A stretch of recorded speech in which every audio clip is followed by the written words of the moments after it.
দেশে ফিরেছে সাব জয়ী অনূর্ধ্ব-20 ফুটবল দল। হজরত শাহজালাল আন্তর্জাতিক বিমানবন্দরে আছেন আমাদের সহকর্মী মৃণাল ক্রান্তি রায় কাজল। চলে যাচ্ছি তার কাছে। কাজল, আপনার কাছ থেকে জানতে চাচ্ছি, সাব জয়ীরা দেশে ফিরেছেন, এই আনন্দঘন মুহূর্তে আপনি আছেন বিমানবন্দরে, উচ্ছ্বাস কেমন জানাবেন বিস্তারিত।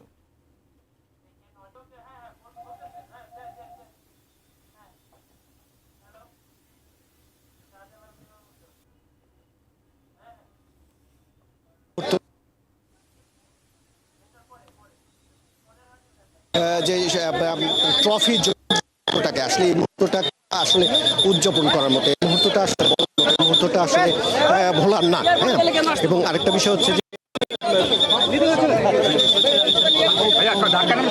আর আরেকটা বিষয় বলে রাখি যে আসলে প্লেয়াররা এখন নিজেদের ইয়া নিয়ে ব্যস্ত। হ্যাঁ, নিজেদের একটা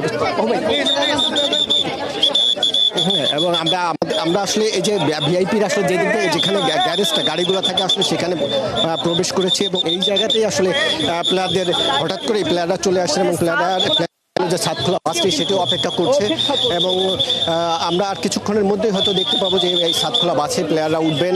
আমরা চেষ্টা করছিলাম কয়েকজন প্লেয়ারের সাথে কথা বলার জন্য, কিন্তু সিকিউরিটি গার্ড এখানকার যে নিরাপত্তা রক্ষীরা আছেন এবং নিরাপত্তা কর্মীদের কারণে আসলে খুব তাদের সাথে কথা বলা সম্ভব হয়, কিন্তু তারা আসলে কথা বলছে এবং তারা আসলে তাদের